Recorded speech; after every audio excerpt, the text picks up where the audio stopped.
Alright, what's going on everybody? Welcome back to another video here on the channel, and today we are going to be doing an update video on the Russia and Ukraine conflict. We haven't really made a video like this in a while here on the channel. Kind of just talking about the latest updates and things that are happening inside of the conflict in Russia and Ukraine. Giving you guys just a little bit of an idea as to what's going on. I know that as time has kind of gone on, it's become less and less of a major news story. Obviously, when it first unfolded and the Russians first invaded Ukraine, it was like everywhere, right? Everybody was talking about it. The news was like 24/7 covering it kind of stuff. But of course, now that things are starting to slow down a little bit, at least due to the winter and everything, there's been a lot less news about the entire subject. But I managed to scrape together a few updates in the last day or two that are basically, I think, important enough to update you guys on in this entire thing. What a lot of people, I feel like, are failing to realize about this entire situation is it's getting to that point now where it's starting to get to the real trying time of the war. Now, of course, the first year or so of this war has been absolutely brutal. There have been so many people who have been injured in the crossfire, civilians even. Civilian infrastructure has been destroyed. The way of life in Ukraine has obviously been disrupted. Even in Russia, the way of life has been massively disrupted. People have been basically plucked off the streets and thrown into this war. People who don't want to fight on both sides are being forced to stare down the gun barrels of the enemy and everything in this conflict. So it's already been tough enough over like the last year or so, because we're getting to that point now in the war where it's been damn near a year since this whole thing started. But of course, there is still the future conflict to worry about too. And as it stands right now, it looks like Russia may be gearing up to really try and kick this war into overdrive and really see how far they can push things in this conflict and everything going on around it. Now, obviously, over the last few months especially, it's been not very good for the Russians, right? They've lost a lot of the territory that they've captured. They've been facing very high casualty rates. Lots of people in Russia are starting to oppose the war. There's actually rumblings of people being dissatisfied with the whole conflict. And there's new reports that Vladimir Putin might be ready to even start pushing the Russian military even harder, even further in order to try and win this conflict. Now, obviously, a good amount of the world has kind of, in a way, rallied behind Ukraine, right? Especially Western nations like in the NATO region and everything. Most of Europe, the United States, Canada, countries like this have all basically banded together and have been supplying the Ukrainians with a massive amount of money and weaponry and whatnot in order to fight this conflict. And the questions are starting to arise, when is this war actually going to be over? When can we stop supplying Ukraine with all this weaponry? Here in the United States especially, a lot of people are really against giving Ukraine any more weaponry or funding because they feel like it's a waste of money. We have more important stuff going on that we need to deal with here at home. But a lot of people are starting to wonder what's really the end goal of this entire thing. Now, for both countries, obviously, it's pretty different. Ukraine, obviously, their end goal is they want to recapture all of their original territory, including the Crimean Peninsula, which was annexed by Russia back in 2014. And they want to stop the Russian aggression against their country. Now, for Russia, of course, their end goal is to successfully invade and destabilize the Ukrainian government, capture even more territory, and to, not look as weak as they've looked, I guess, is a good way to put it, because they've really been underachieving in this entire conflict. The West has reached its latest fateful crossroads over Ukraine. Looming decisions on deepening support for Kyiv's fight against Russian President Vladimir Putin's onslaught have been rendered even more critical by a winter battlefield that was more dynamic than the expected frozen stalemate. Time is also fast ebbing for the United States and its allies to send more powerful weapons and to train Ukrainian soldiers how to use them before the second, possibly decisive year of the war, which could see Russia launch a ferocious new offensive. The aching humanitarian cost of the conflict and the justification for Western aid was meanwhile laid bare by the horror of a Russian cruise missile attack on a 9-story apartment block in Dnipro in central Ukraine that killed 45 people, including 6 children. The tragedy exacerbated the depravity of an unprovoked war and renewed calls for Putin to face war crime charges. It also underscored that any hopes for a negotiated end to the war are more distant than ever, a fact that seems to have been injected new resolve and unity into the Western alliance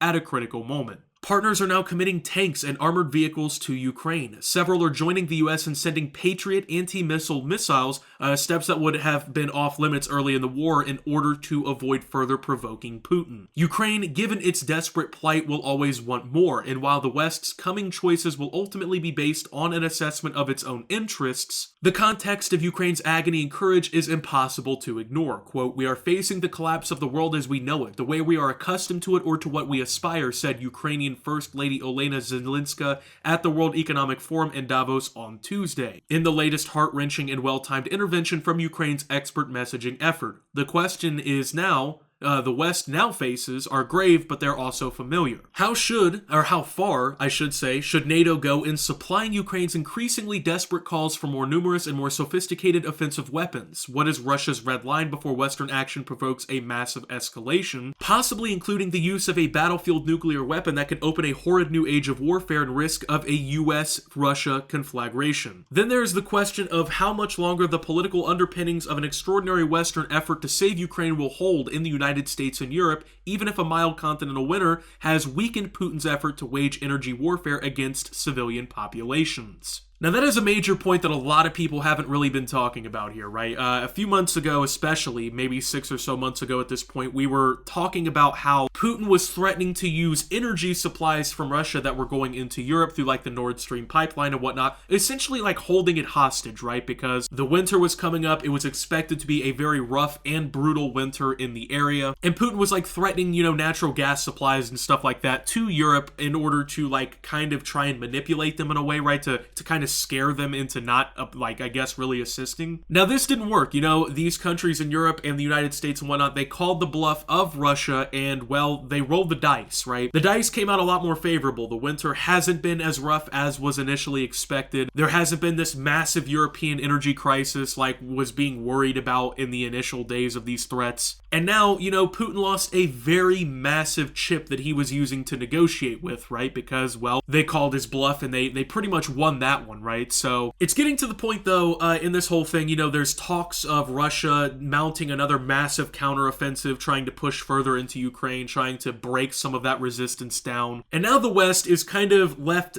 with the bill again, right? Because obviously Ukraine, it is the poorest nation in Europe. They can't really afford to defend themselves to the capabilities that would be necessary to actually stall or even deflect a Russian counteroffensive. So they've been relying heavily on a lot of Western ammunition, weaponry, things like the HIMARS systems and stuff like that. And these have been absolutely fundamental in making sure that, well, in all reality, Ukraine has a fighting chance. But of course now people are starting to wonder, is it still worth it? Should we continue to give this money, this weaponry and whatnot over to the Ukrainians? Should we stay involved? Right now, personally, I'm going to assume that the West is going to stay with it, right? Because they've already given all these countless billions of dollars in aid. They've already given all this weaponry over. They've already laid all these sanctions out on Russia. They've already kind of stirred the pot more. You know what I mean? The relationship between Russia and the West is completely destroyed at this point, right? Like, this is probably the worst the relationship between the West and Russia has been since the peak of the Cold War. And at this point, man, like, it's at the point, right, like, you can kind of justify and consider that, like, sunken cost fallacy. It's like, we've already put this much effort into the war. We've already done this much to make sure Ukraine has a chance. We might as well go for the long run here and really make sure Russia doesn't have a chance, because, I mean, at this point, the West would look probably pretty idiotic if they just stopped, if they stopped helping Ukraine, stopped supplying them. And not even just because of Ukraine needs it, but because they've destroyed the relationship with Russia through this so much, and they've put so much risk on the line that it's what was all this even really for if they stop now? But unfortunately, as I was recording this video, there was a new update in the entire Russia-Ukraine conflict that is pretty major news, I feel like, that we're going to go ahead and talk about too. 15 people are still being treated in the hospital due to the helicopter crash in a Kyiv suburb that killed at least 14 on Wednesday, according to Ukraine's Minister of Health, Viktor Lyashchenko. Initially, 24 people were hospitalized, but several have been released to go home under the supervision of a family physician. 10 out of the 15 people still hospitalized have been admitted to the Kyiv Medical Burn Center, including 6 adults and 4 kids, the health minister added. Quote, "The doctors are working on stabilizing them. We are also cooperating with parents in order to assist with all required documents to send the children to European clinics for further treatment. After the severe patients would be stabilized. It does not mean we are unable to provide the needed treatment. It just means that our hospitals need to always have availability for those who suffered during the war. The crash, which occurred near a kindergarten in the Kyiv region, killed the leadership team of Ukraine's Interior Ministry, including Interior Minister Denis Monaskritsky. I don't know how to pronounce that either. The Ukrainian Security Services has launched an investigation into the crash. Obviously, pretty insane, right? Like a helicopter crash that killed all these people, you know, the Interior Ministry and including the Interior Minister of Ukraine. Multiple children were also casualties in this entire situation too. Crash is still under investigation. It happened near a kindergarten, which is actually insane to think because in like the worst possible scenario, this could have been like an absolute just disaster, right? But still over a dozen people hospitalized and some pretty significant deaths also attributed to this entire situation as well. Pretty unfortunate scene for Ukraine. People are like really speculating right now on what caused the helicopter crash or if it was a crash. Some people are even saying that it got shot down. I don't want to sit here and speculate. That's not the right thing to do right now. We'll let the facts come out as they need to come out, but that's what we know as of right now in that. And then also to wrap this entire thing up, Ukraine has announced that Russia is still focusing its main efforts on a city in the east of the country. So Ukraine's military said on Wednesday that Russia continues to focus its main efforts on an offensive in the direction of the city of Bakhmut, which is in Ukraine's eastern Donetsk region. Russia has not abandoned, quote, its intention to capture the Donetsk region, Ukraine's general staff said in its regular evening statement on Wednesday. Bakhmut is perhaps the most contested and kinetic part of the 1,300-kilometer or 800-mile front line in Ukraine and the scene of some of the fiercest fighting in the war. Fighting around Bakhmut has raged for months, and Ukrainian officials previously told CNN that only 10% of the pre-war population remains in the city. Quote, in the Bakhmut sector, the areas of 13 settlements came under fire, Ukraine's general staff said on Wednesday. Among them are, I'm not even going to attempt to pronounce that. I don't know how to pronounce any of these. I'm sorry, I don't speak Ukrainian or anything, but these are the cities that have been basically targeted. I wish I could pronounce them, I just simply can't. But Ukraine's general staff update also said that Russia's offensives in Avdiivka